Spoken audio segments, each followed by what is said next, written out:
Well, hi everyone. Welcome to Water-Fed Wednesdays, where we go beyond the bucket and dive into the world of water-fed cleaning and answer questions about our equipment, our business, and our goal of helping cleaners worldwide to get the job done faster, safer, and better. I'm Rebecca, and joining us today is Jamie Hallman.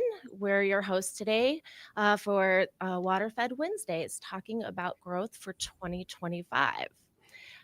For some of those that don't know me, I am the marketing director for Tucker. I've been here about 4 or 5 months. I come from the home services world where I did flooring, window replacement, siding, cabinetry, you name it.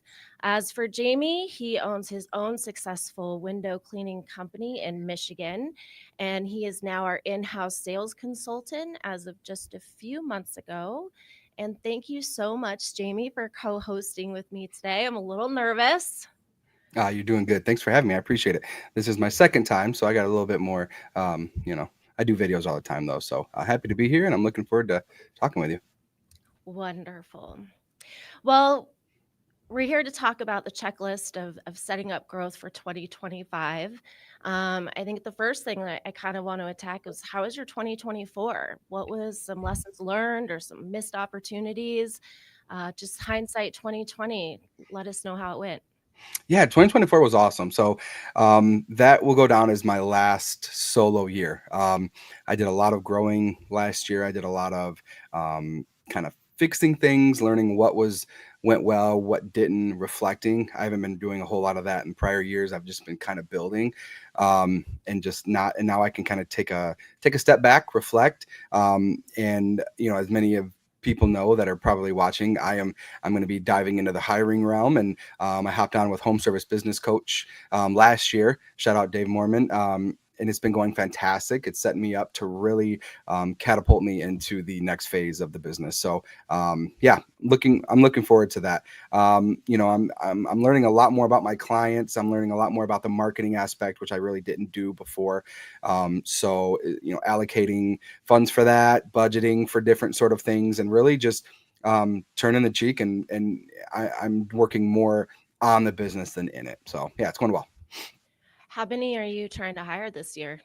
So my goal is two part-timers and one full-timer. I don't want to be more in the truck more than like 2 days.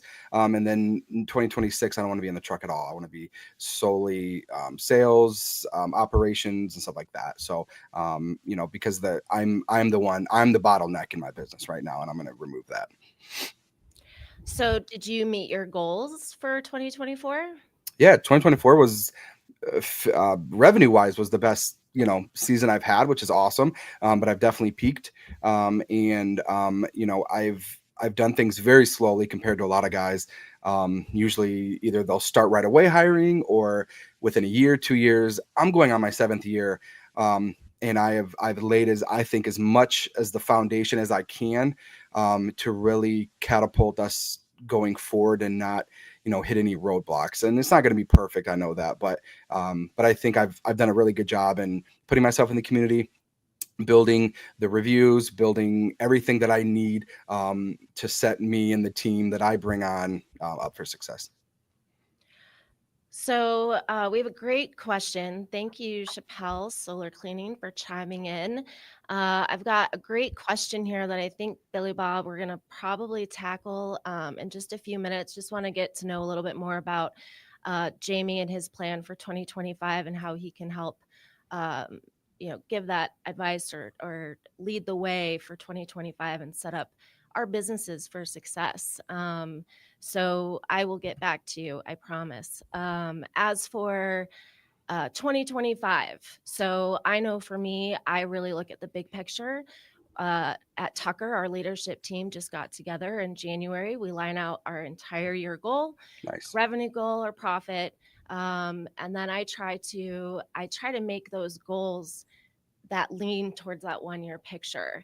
As an owner operator, 7 years in the business, how do you go about 2025? Like, what's your year end goal, and how do you measure it? What tools do you use, and how do you lay out your budget? Like, do you do a 4% marketing budget? Or are you all word of mouth?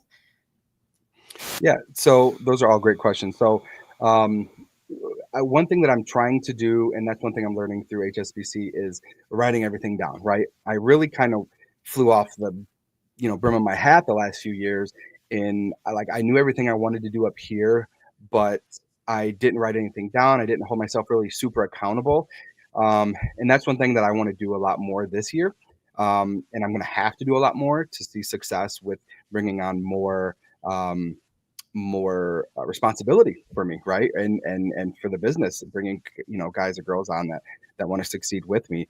Um, I think writing everything down is huge. As far as marketing wise, I have never really actively marketed, and that's one thing I'm trying to dive deeper into. Whether it be magazines or their paid advertising, I'm going to try and do as much organic advertising as I can. Right? You got your five arounds, you got your yard signs, you got your referral program, which I'm going to be starting up this season, and link it to my website so I can actively create funnels of referrals through through my network of clients. I have very supportive clients, and I think I can really leverage them to help catapult me without spending too much money on marketing right away. Now, eventually, that'll probably come to a halt, right? Like I'll get as much as I can, squeeze as much as I can out of those type of organic marketing, and if I want to continue to succeed, then I'm going to have to start implementing, a marketing budget, which usually I don't want to spend more than like 5 to 7% on that of my revenue. Um, but that's something I don't think I'm going to really push this season. I want to really focus on the organics and move that forward. So, Great. You were talking about Google reviews. And how many reviews do you have right now?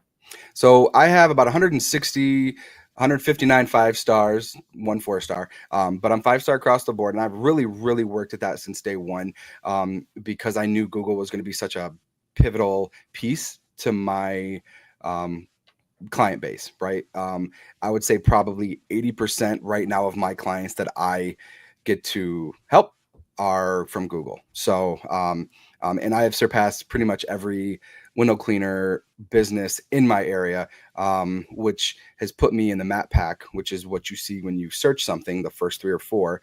Um, that 1, 2, 3, 4 that show up right away, and I've done that without spending any money on SEO, so I think it's possible for sure. Good for you. It's pretty hard. A lot of owner operators don't just take those small little steps that can just give you a little bit more inch above the competitors. Yeah, So I think a lot of it is a lot of guys getting patient. A lot of girls, that start up that want to kind of hit the road at 100 miles an hour, and a lot of the times it doesn't start like that. And I think a lot of the success that I've had thus far, and I have a long way to go. I have a long list of things I want to learn and activate. But I think what has made me so successful so far is just the pace. I've taken a very slow pace, a very calculated pace, and I think that has helped me a lot in not making as many mistakes, but also when I do make mistakes, learning from those going forward. how do you manage your lead generation? So I know here at Tucker, we don't really have a great CRM system, as you've Yeah. noticed, is coming on to inside sales. Pretty archaic with the Excel spreadsheet. Do you have something on that lead generation? It's something that you're always tapping into. You're making sure that it's always there. It's, whether it's low hanging fruit or not. How do you nourish or rehash some of those leads? Yeah. So right now, I utilize a CRM that anybody that's looking to start any kind of home service business, get a CRM right away. I wish I would have started it right away. I didn't enter my CRM until about 3 years ago, which means all of those clients that I've cleaned prior are not in my CRM, which is a big problem. Going forward. But I think I one of the biggest goals that I have this year is really keeping track via my CRM where leads are coming from, whether it be referral based, Google based, simple phone call, Facebook, Instagram. I really want to keep track, but creating a retention budget for your existing clients, I think will be huge. I have probably 50 to 60,000 booked for 2025 that I was able to retain via repeat clients. And I wish that was about 30% more, but I have to take what I can get. And I think that that's a slow process that will also continue to grow, to eventually I want to be hopefully 80% retention year over year. It's wonderful. And for me in the HVAC world, our case study showed when I was in that world, 80% of the business should have become from repeat customers. 80%. Yeah, That's that's a a lot lot. of money Yeah, down to the bottom line. yeah, So, yeah. and I loved how you talked a little bit about your organic growth. Something that Jamie and I were talking offline a little bit is I feel like even in my past, I haven't really taken advantage of email marketing as much as I think that people should. It's typically a free platform unless you have, the 10,000 subscribers that we have. But, Right. at Tucker, I just pulled a report for 2024 and we generated over $500,000 from email marketing. And I know you had said you had some success as well. And I really think this is something that is free. It takes a little bit of Yeah. thought, a little bit of strategy, but it would definitely be something that I would recommend that people put in their arsenal for marketing. How do Yeah. you? It's a simple email, right? Like if you can, and ChatGPT helps me out in a lot of this, honestly, because I have everything up here, but getting it down in a very professional, easy to think about, list is another thing. But I hate spamming people, and that's one reason I don't do door to door or anything like that, right? I really can't stand it. But I usually will kick out 2 to 3 emails a year. I'm going to really up that this year, I think, and go at least one quarterly. Um, Now, mind you, before I leave any client, I do try to book them for their next every 6 months, right? Like that's the name of the game with window cleaning. That's what makes it such a lucrative and easy to scale business, is because I have had less than 400 clients this year, but I've also reached kind of my max. But I've been able to retain a lot of those. I don't know. That's weird. That just popped up. But yeah, and a lot of that is just simple email. I just booked my biggest commercial client from last season. It was like a $5,000 window cleaning bid, which is pretty big for window cleaning. The ticket sizes aren't as big as pressure washers and roof washers and all that. But yeah, that's my biggest commercial account. And all it took was one email reminder to my contact at this specific spot he's like, yeah, let's do it. I sent him it. I even upped it a little from last year, right? Like I'm always, I need to do that more often, up my prices a little bit, but he returned it within 2 minutes. And it was just as simple as that. Boom, $5,000 on the books for next season. And all it took was a simple email. So I tell people, definitely don't forget about your existing clients, because they can make you, they can really give you the push going into the season that you need. Perfect. Um, I am gonna tackle this question really quick. Not Yep. sure if Billy's on still, but what is better for marketing, Facebook ads or Google LSA? Um, I know that you're not doing either, correct, Jamie? I'm not doing any paid advertising at this moment. No. Okay. So this really matters on your market, in my humble opinion. Facebook is a great avenue where you can do some targeted ads. Just measure it. I'm not a huge fan of the form fill that Facebook provides, so I would have a specific landing page. I would definitely dial in on your audience and make it very targeted. I love that it's fluid, though. You can change it at any time. In some areas, they worked really great for me. I had a Texas market that had 24 brick and mortar locations that it seemed to work really well for lead generation. But it's also once you get that lead, you need to make sure you call right away. Exactly. So Yeah. it's Yeah. it's all about the lead capture. Right. It doesn't matter what platform or marketing channel that you choose. Um, so I really think that it matters. I know that the Facebook ad generation that I did for a company in Chicago, it didn't work well at all. And I don't know if that was just more of a rural. It was outside of Chicago, the rural area. Maybe it just didn't hit that demographic. So I think that there's a lot of factors to say which is better, which is worse.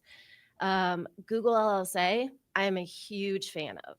It's a market that you can dispute your charges. So if you lay out a budget for $100 a week and you get a call from someone who's asking if you're hiring, you can dispute that lead and you get your money back. Oh, nice. So it's a really easy pay to play platform. Google LSA also ranks higher on the sponsored ads. So if someone, and just to clarify for people who don't know what GLSA is, it's Google Local Services Advertising. And some people also refer to it as Google Guarantee. It's that green little Google Mm, Guarantee that's on the top bar. yeah. It's not available in every market. And it's not available for every industry in every single market. So as I was running GLSA ads in Denver for window replacement and siding replacement, it was not available for my same location in Arizona. Um, I will say in the Denver market, GLSA is booming. I would highly recommend. I've also used it in California for an HVAC company. It didn't work at all. Mm, They would probably get like 2 leads a month out of it. So it really depends on the market. Um, and if you want to DM me later or email us later, I'm happy to look into your market for you. nice. Yeah, I think another key point, at least to Facebook, I grew my business initially on Facebook, and their algorithms changing constantly. Back in 2018, when I made the page, I got out to a lot more people than I do now. Um, and I was getting through to more people with less than 1,000 followers now that I do closer to 2,000 followers, which I don't do. I've done a little bit of messing with the ads, but I think A/B testing is huge for those type of ads, too, to see what works well, because you don't want to blow money on just one ad when you could have been testing two or three, and you could just funnel that money into the one that's doing a lot better than the other ones. So Well, and that's also depending on what play you want to do, right? Are you trying to do a branding play? Are you trying to do a lead generation play? So sure. I Yeah, think yeah, that's true. And I guess the first thing that come to my mind is jobs, right? So like I'm trying to get people to fill out, go to my website, lead form, and all that jazz. So yeah, that's very true. um, so for 2025, do you have a number in mind? I'm trying to double. I'm trying to hit that 300K. We'll see if I have to do a lot of footwork to do that. I'm gonna be really pushing door hangers come March. Maybe late February even. It depends. We have been Arctic here in Michigan. The low last night it was like 6 below, and wind chill was like 30 below. So I'm trying to use this time to kind of get all my systems and processes in place to be able to take off come spring whenever that happens here. But yeah, I mean it's a pretty big goal. But I think if I can just keep the lead gen coming, and really really push that, I think we'll be pretty good. That's excellent. At Tucker, we have a 22% increase by the end of the year, which is hefty. Yeah. Um, Even doubling, that's pretty hefty. So, kudos to you, and we wish you nothing but luck. I've got Jack Kinney here. Actually, didn't you just Facebook us this morning? What was the most crucial physical marketing for your business? Vehicle wraps, yard signs, door hangers. So, on all of your organic marketing, what do you think was the most crucial in the last 7 years? Yep. So I think most crucial for me, in regards, I mean, was by hands down was Google. Getting a listing on Google was, I mean, almost overnight. Once I started getting the reviews in there, and people started calling me, I think that was one of the biggest things. A wrap is huge as well, though, because you're a rolling billboard. I've seen people next to me take pictures. I'm gonna put a QR code on my vehicles here pretty soon, so I think that would help. But I mean, it's weird for me because I've been at capacity almost for 2 or 3 years now without really making that jump, right? I've been a little scared to be honest. But I've yard signs also do awesome. I just haven't been putting out because I didn't need any more work.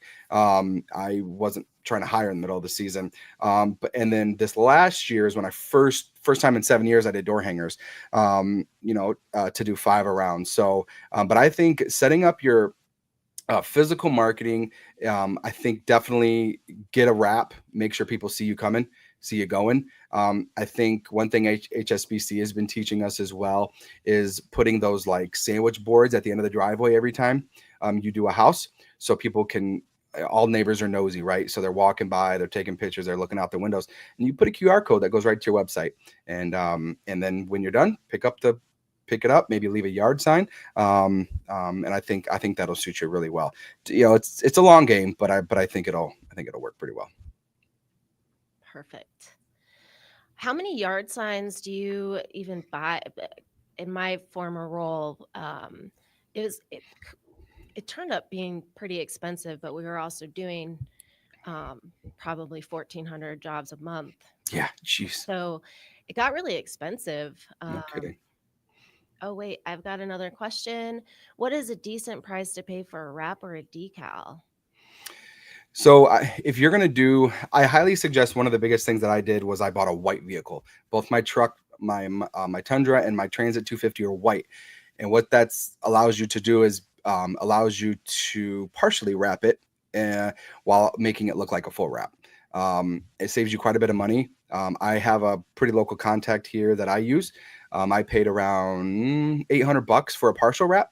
I think anywhere between 900 to 1,500 for a partial wrap is a good estimate, and you're going to be probably approaching 2 grand to 2,500 for a full wrap, depending on what you're trying to do.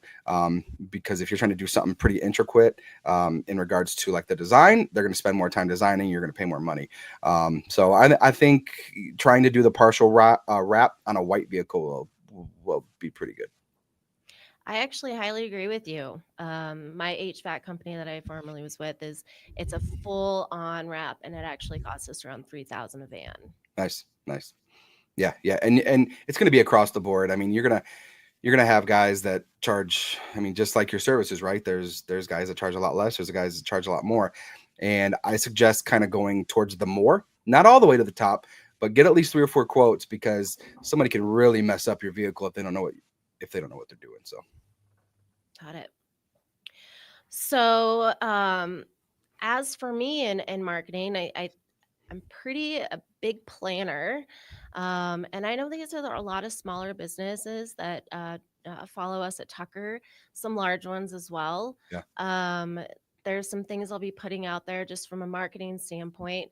Um, I kind of go through a checklist is from my perspective. I always review 2024 performance. Yeah, I went through every single campaign, see what worked and what didn't. Always like to make sure that I'm analyzing the data, I'm properly budgeting, allocating where it needs to be, being on budget. Um, and then it's always a chance to review, right? Things just happen.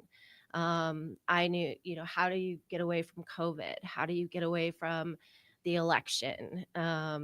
These are all things that kind of impact the next year. And so I try to be proactive and I try to think about those things. And I have these scenarios. Okay, what would I do if? What would I do if? Type of thing. So those are just kind of some of the things that I do on the marketing end to plan for 2025. And we're looking for a positive year, 22% growth. We got it. that's gonna be awesome. You guys are gonna crush it. I mean, I'm already, you know, to have the opportunity with you guys is just fantastic. I love everything Tucker's doing. I love the innovation that Sean's bringing to the table and the whole team. And I think, yeah, I think it's gonna sky's the limit, man. That's perfect. And look, we've got Billy's giving us a recommendation. Always buy yard signs from UZ Marketing. They have the best pricing. So Nice, guys, nice. take note. Yeah. Um, One more hit on yard signs. I made not a mistake, but I thought it was a great idea to buy really thick ones, that can hold to the weather. But then you got to go back and pick them up. Don't forget that. So that became an issue pretty quick, forgetting to pick up yard signs and people calling you. So I would recommend maybe going like the really, really thin route and going not as cheap as possible, but as simple as possible. And this year, my goal is just, hey, when the client's sick of looking at it, toss it, because it's just not worth going to pick up again, to be honest. great. Well, thank you so much, Jamie. Anything else you want to add about 2025 or growth strategies? I know one thing we didn't touch on is the coaching that you do. Yeah. You really rely on your coach and you're coaching other entrepreneurs. How would someone go about that avenue? I mean, I think you got to get to a point where I was so hesitant on growing, and I never really wanted to quit my full-time job initially. I never really wanted to hire. Like, you're going to get to the point and you're going to know where it's like, I can't do this by myself. And by bringing on HSBC, home service business coach, like I did, I saved myself 2 or 3 years of mistakes, and they've given me everything I've needed to really push my brand, hire the right people, make as little as mistakes as possible. And you'll know when you get there. It's almost like an inner thing where you're like, okay, I can't do this anymore with myself, but I also don't want to spend the next 3 years figuring it out. So there's a lot of good coaching guys out there. I jumped on with HSBC because of the reviews. I've talked to a lot of guys that went through the system. I've talked personally with David and Landon and the guys over there, and they have excellent morals. They're always there for you when you need them, and the price point was on. So yeah, if anybody wants have any questions, 269-769-8849. I'd be happy to help you. Have any questions about Tucker, any equipment, feel free to shoot me a text, shoot me a call. I'll help you out. Perfect. And give us your shout out for your YouTube and your Facebook if people want to follow. Yep, you can find me on YouTube.